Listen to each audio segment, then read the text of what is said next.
오늘 우리에게 주시는 하나님 말씀은 창세기 38장 12절에서 23절 말씀입니다.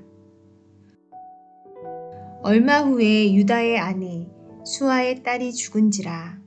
유다가 위로를 받은 후에 그의 친구 아둘람 사람 히라와 함께 딥나로 올라가서 자기의 양털 깎는 자에게 이르렀더니 어떤 사람이 다말에게 말하되 내 시아버지가 자기의 양털을 깎으려고 딥나에 올라왔다 한지라.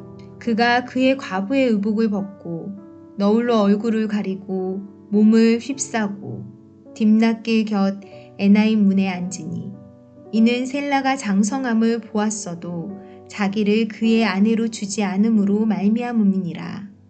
그가 얼굴을 가리었으므로 유다가 그를 보고 창녀로 여겨 길 곁으로 그에게 나아가 이르되 청하건대 나로 내게 들어가게 하라 하니 그의 며느리인 줄을 알지 못하였음이라. 그가 이르되 당신이 무엇을 주고 내게 들어오려느냐. 유다가 이르되 내가 내 떼에서 염소 새끼를 주리라. 그가 이르되 당신이 그것을 줄 때까지 담보물을 주겠느냐. 유다가 이르되 무슨 담보물을 내게 주랴. 그가 이르되 당신의 도장과 그 끈과 당신의 손에 있는 지팡이로 하라. 유다가 그것들을 그에게 주고 그에게로 들어갔더니 그가 유다로 말미암아 임신하였더라. 그가 일어나 떠나가서 그 너울을 벗고 과부의 의복을 도로 입으니라. 유다가 그 친구 아둘람 사람의 손에 부탁하여 염소 새끼를 보내고 그 여인의 손에서 담보물을 찾으려 하였으나 그가 그 여인을 찾지 못한지라. 그가 그곳 사람에게 물어 이르되 길 곁 에나임에 있던 창녀가 어디 있느냐. 그들이 이르되 여기는 창녀가 없느니라. 그가 유다에게로 돌아와 이르되 내가 그를 찾지 못하였고 그곳 사람도 이르기를 거기에는 창녀가 없다 하더이다 하더라. 유다가 이르되 그로 그것을 가지게 두라. 우리가 부끄러움을 당할까 하노라. 내가 이 염소 새끼를 보냈으나 그대가 그를 찾지 못하였느니라.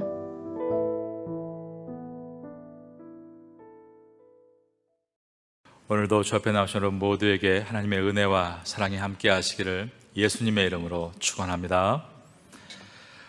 오늘 본문의 앞장인 창세기 37장의 마지막 부분은 야곱의 11번째 아들인 요셉이 형들의 미움을 받아 애굽의 종으로 팔려가는 내용이 나오고 있습니다.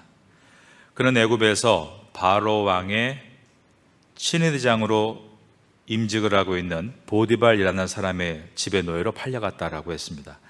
창세기 37장의 마지막 절인 36절을 읽어드립니다. 그 미디안 사람들은 그를 애굽에서 바로의 신하 친위대장 보디발에게 팔았더라. 그리고 오늘 38장을 넘어서 39장을 한번 열어보시면 요셉이 바로의 신하인 친위대장 보디발의 집에서 어떠한 삶을 살았는가를 보여줍니다. 창세기 39장 1절을 보시면 요셉이 이끌려 애굽에 내려가매 바로의 신하 친위대장 애굽 사람 보디발이 그를 그리로 데려간 이스마엘 사람의 손에서 요셉을 산이라 라고 되어 있는 것입니다. 그러므로 성경은 37장에서 39장으로 연결돼야 맞는 것입니다. 그런데 그 사이에 38장이 들어있고 그 내용은 야곱의 네 번째 아들인 유다에 대한 이야기가 기록이 되어 있습니다. 그것도 짧은 시간이 아니라 유다가 한참 후에 결혼을 하고 자식을 낳았고 자식이 며느리를 볼 때까지의 긴 내용을 기록하고 있는 것입니다. 요셉의 스토리 가운데 갑자기 유다의 이야기가 나오고 있는 이유가 무엇인가? 그것은 요셉은 야곱의 12아들 가운데 하나님의 사람으로 살아가는 대표적인 모습입니다. 그에 반해서 유다는 야곱의 12아들들 가운데 하나님의 사람답지 않는 모습으로 사는 대표적인 모습으로 나타나고 있는 것입니다. 요셉은 형제들에 의해서 강제적으로 가족을 떠나야 됐습니다. 그런데 유다는 스스로 자기의 자유를 가지고 형제들을 떠나서 이방 사람들과 섞여 살았습니다. 요셉은 비록 강제적으로 애굽에서 노예 생활을 했지만 훗날에 형제들을 중동의 대기근에서 구원하는 귀한 모범의 삶을 보여주었습니다. 하지만 유다는 자유를 누리고 가난한 사람들과 섞여 살면서 형제들에게 아무런 유익을 주지 않고 오히려 부끄러운 삶의 모습만을 남겨주었습니다. 유다는 이방 여인과 결혼해서 아들 셋을 낳았지만 첫째와 둘째가 하나님 앞에 악을 행함으로 죽고 맙니다. 이 장면은 야곱의 아들들이 세겜 땅에서 세겜의 남자들을 모두 죽였던 악을 떠올리게 만듭니다. 그때 야곱은 하나님 앞에 우리 회개해야 한다라며 일어나 베델로 올라가자라고 했었습니다. 자식들을 모두 벳엘, 벳이 집입니다. 엘이 하나님입니다. 하나님이 앞으로 데려갔다는 것입니다. 그런데 유다는 큰아들과 둘째 아들이 하나님 보시기에 악을 행하고 죽었을 때 자신과 자신이 잘못 키운 자식들에게서 잘못을 찾고 회개한 것이 아니라 며느리를 가지고 힘들게 하고 과부로 수절하라라고 하고 친정집으로 내쫓았다는 것입니다. 그 며느리의 이름은 다말이었습니다. 이제 오늘 본문의 첫 절인 창세기 38장 12절을 보겠습니다. 얼마 후에 유다의 아내 수아의 딸이 죽은지라 유다가 위로를 받은 후에 그의 친구 아들람 사람 히라와 함께 딥나로 올라가서 자기의 양털 깎는 자에게 이르렀더니 12절은 유다의 아내가 죽었다라고 말하고 있습니다. 요셉을 애굽의 종으로 팔아넘긴 형들의 피폐한 삶을 이 유다가 대표적으로 보여주고 있는 것입니다. 유다는 세 아들들 가운데 두 아들을 잃었습니다. 그리고 아내를 잃었습니다. 하나님의 원리대로 살지 않고 하나님과 멀어진 야곱의 아들들이 얼마나 피폐해져 갔는가를 보여주고 있는 것입니다.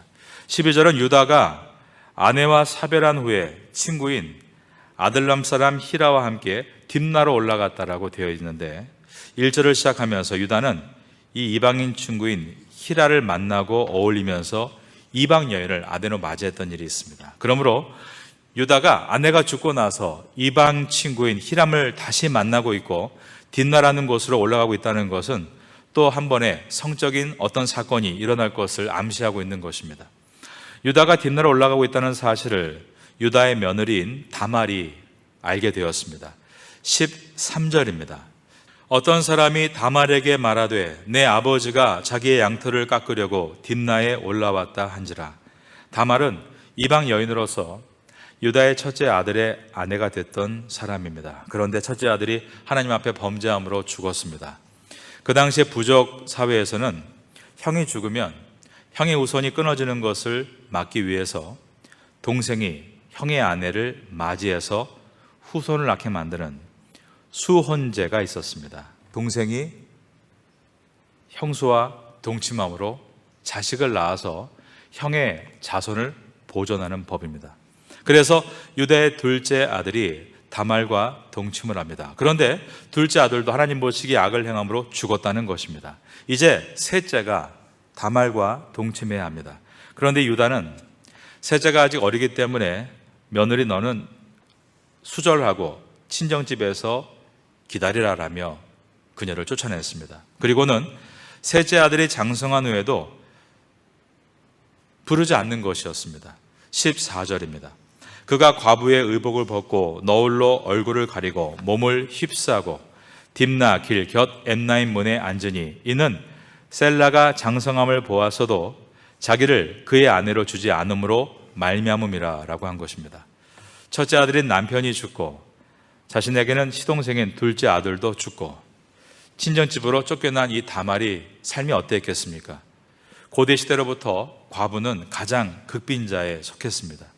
유다는 며느리인 다말을 돌봐야 할 의무가 있었습니다. 그런데 다말을 돌보기는커녕 그를 자기 집으로 쫓아냈던 것입니다.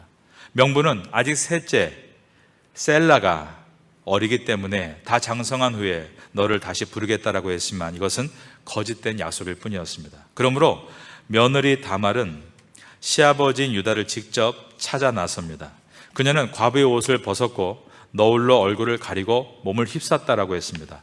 14절에 그가 그 과부의 옷을 벗고 너울로 얼굴을 가리고 몸을 휩싸고, 이 표현은 다말이 아름다운 옷으로 치장을 했다는 뜻입니다. 그리고 딥나 길 곁 엠나임 문에 앉았다라고 했습니다. 유다는 자기 며느리를 몰라보고 그녀를 창녀로 생각합니다. 15절입니다. 그가 얼굴을 가리었으므로 유다가 그를 보고 창녀로 여겨. 그리고 자기 며느리인 줄 모르고 자기와 동침을 하자라고 제안합니다. 16절입니다.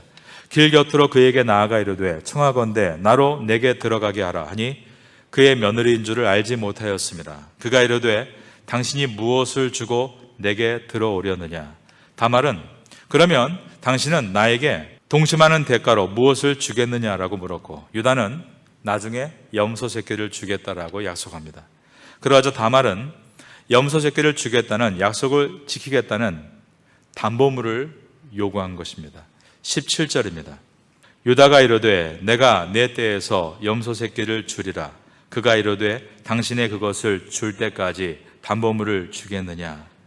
유다는 무슨 담보물을 줄까라고 물었고 다말은 지금 당신이 가지고 있는 세 가지 도장과 끈과 지팡이를 담보물로 달라라고 요구합니다. 18절입니다. 유다가 이르되 무슨 담보물을 내게 주랴. 그가 이르되 당신의 도장과 그 끈과 당신의 손에 있는 지팡이로 하라. 도장은 소유가 많은 사람들이 개인의 소유를 표시할 때 찍었던 것을 말합니다. 끈은 옷의 일부로서 나중에 누구의 옷인지를 확인할 수 있는 증거가 됩니다. 지팡이는 목자들이 가지고 다니는 필수품인데 모양이 다 다릅니다. 그래서 지팡이를 보면 이것이 누구의 것인지를 알 수 있고 권위를 상징하는 것입니다. 어리석게도 유다는 이처럼 귀한 도장과 끈과 지팡이를 담보물로 맡기고 다말과 동침을 하게 됩니다. 그리고 다말은 유다의 아이를 임신했다는 것입니다. 18절 하반절에 보면 유다가 그것들을 그에게 주고 그에게 들어갔더니 그가 유다로 말미암아 임신하였더라. 다말은 그것을 떠나서 다시 과부의 옷으로 갈아입습니다. 19절입니다. 그가 일어나 떠나서 그 너울을 벗고 과부의 의복을 도로 입으니라. 여기에서 이방 여인을 만나 아이를 낳고 또다시 이방 창녀를 만나서 동침하는데 아무런 거리낌이 없는 이 유다의 모습은 어떤 모습입니까?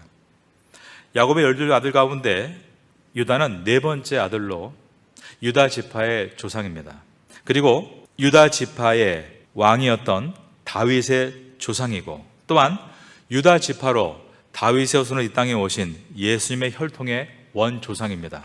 하지만 우리가 보는 바와 같이 이 땅의 모든 인간은 결코 완전한 의로움에 도달할 수 없고 죄를 밥 먹듯 지을 수밖에 없는 연약한 인간일 뿐임을 보여주고 있습니다.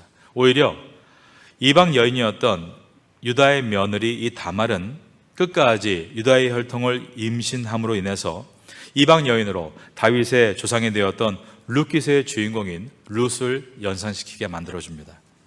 유다는 지난번 함께 동참한 그 창녀에게 염소 새끼를 주고 담보물을 찾아오려고 합니다. 그러나 그녀를 찾지 못했다는 것입니다. 20절입니다. 유다가 그 친구 아둘람 사람의 손에 부탁하여 염소 새끼를 보내고 그 여인의 손에서 담보물을 찾으려 하였으나 그가 그 여인을 찾지 못한지라. 유다가 직접 찾아 나서지 않고 친구 아둘람 사람 히라에게 부탁하는 것은 체면 때문입니다. 자기가 창녀와 잠자리를 했고 그에게 자기의 중요한 물건을 담보로 맡긴 것이 가족이나 사람들에게 알려지게 될까 봐 그는 부끄러웠던 것입니다. 그런데 사람들이 하는 말이 이곳에는 그런 창녀가 없다는 말이었습니다. 21절과 25절을 봅니다. 그가 그곳 사람에게 물어 이르되 그 곁 에나임에 있던 창녀가 어디 있느냐? 그들이 이르되 여기는 창녀가 없느니라. 그가 유대에게로 돌아와 이르되 내가 그를 찾지 못하였고 그곳 사람도 이르기를 거기에는 창녀가 없다 하더이다 하더라. 그러자 유다는 그냥 그러면 가지게 놔두라. 괜히 알려지게 되면 우리가 부끄러움을 당하게 되는 건 아니냐며 이를 덮었다라는 것이 오늘 본문의 이야기입니다. 오늘 본문의 마지막 절인 23절을 보겠습니다. 저와 같이 읽습니다. 시작.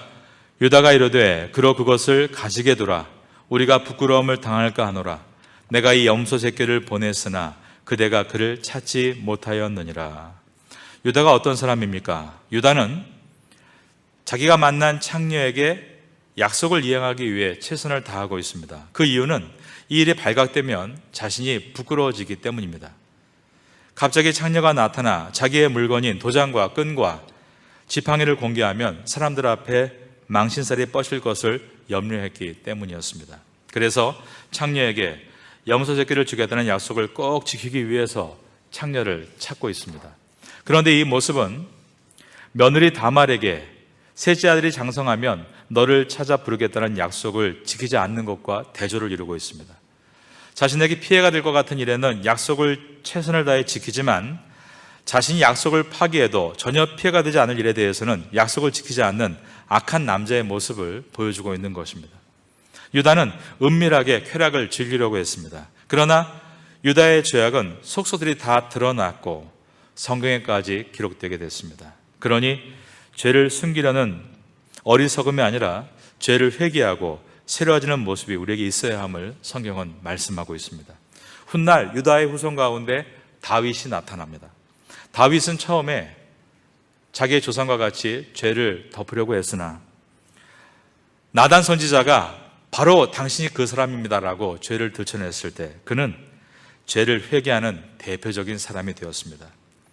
다윗이 죄를 회개했을 때 그 여파로 그는 죽을 줄 알았지만 오히려 그 회개의 힘은 대단하여서 사람들은 다윗을 존경했고 위대한 왕으로 남게 되었습니다. 우리 모두도 죄를 숨기는 사람이 아니라 죄를 자백하고 죄에서 떠남으로 위대한 성도가 될 수 있기를 주님의 이름으로 축원합니다. 야곱의 넷째 아들인 유다는 다윗의 조상이고 또한 이 땅에 오신 예수님의 원조상입니다. 그러나 유다는 죄인된 인간의 연약함과 부끄러움을 상징적으로 보여주었습니다. 그러므로 인간은 완벽함으로 구원을 받는 것이 아니라 그 죄인된 인간을 사랑하시는 하나님의 은혜로 구원을 받는 것임을 말씀합니다. 유대인들은 자신들이 유다, 즉 남유다, 피가 섞이지 않는 정통들이라고 자랑했습니다. 그러나 그렇게 혈통으로 구원받는 것이 아님을 로마서가 증명했고 혈통으로 구원받을 이는 아무도 없다라고 강조하면서 믿음이 좋은 집에 태어났다 구원받는 것이 아니고 증조부, 조부, 4대가 믿음의 가정이라 구원받는 것도 아니고 모두 각자가 다 죄인이지만 한 사람 한 사람이 오직 예수님의 십자가의 은혜를 통하여 구원을 얻게 된 것이다 라는 것을 성경은 말씀하고 있는 것입니다. 다말은 이방 여인이었습니다. 그런데 오히려 유다의 가정 안에서 하나님의 뜻과 계획을 가장 잘 이해하고 있는 것이 오히려 이 다말이라는 생각이 듭니다. 그는 훗날 다윗의 증조할머니였던 이방 여인으로서 믿음의 여인이었던 롯을 떠올리게 하는 것입니다. 그러므로 신약 성경의 첫 시작인 마태복음 1장에는 예수님의 조상으로서 이 다말이 기록되어 있습니다. 마태복음 1장 3절에 보면 유다는 다말에게서 베레스와 세라를 낳고 베레스는 헤스론을 낳고 헤스론은 람을 낳고라고 되어 있는 것입니다. 다말의 사건을 우리의 삶에 그대로 적용할 수는 없습니다. 오늘날 우리 시대에 수호원제는 없습니다. 그러나 그 정신을 깊이 생각할 때 세상에 빠져서 혼탁한 유다의 삶을 신실한 요셉의 삶 사이에 집어넣고 그 사이에서 이방 여인이지만 하나님의 장자의 축복을 사모하는 다말을 넣고 있는 것은 우리에게 어떠한 정신으로 살아야 될 것인가를 헤아리게 만듭니다. 사람들은 오늘날에 어떠한 관습과 문화와 법을 가지고 이야기하기 좋아합니다. 그러나 그것으로 문제를 해결할 수 있는 것이 아닙니다. 문화와 관습과 사항은 다르다 할지라도 그 중심 안에 정말 주님을 사모하는 믿음이 있는가가 필요하다는 것을 오늘 본문이 말씀하고 있는 것입니다. 그러므로 이 다말은 외롭고 어려운 인생을 살고 있는 여인이었지만 훗날 고난 가운데서 오히려 주님의 믿음의 여인으로 우뚝 서서 마태복음에 있는 예수님의 계보에 들어가는 은혜를 입게 되었습니다. 우리도 이 땅에 사는 모든 삶 가운데 삶의 방식과 문화와 모든 해석은 다르다 할지라도 그 자리마다 믿음의 사람으로 서셔서 말씀 중심, 기도 중심으로 살아간다면 하나님께서 가장 귀한 길을 우리 각자에게 열어주실 것을 믿습니다. 여러분 삶 가운데 각자의 자리에서 은혜로운 적용이 일어날 수 있기를 바라고 하나님의 원칙을 따라 그 원리로 승리하시는 성도가 될 수 있기를 마지막으로 예수님의 이름으로 축원합니다.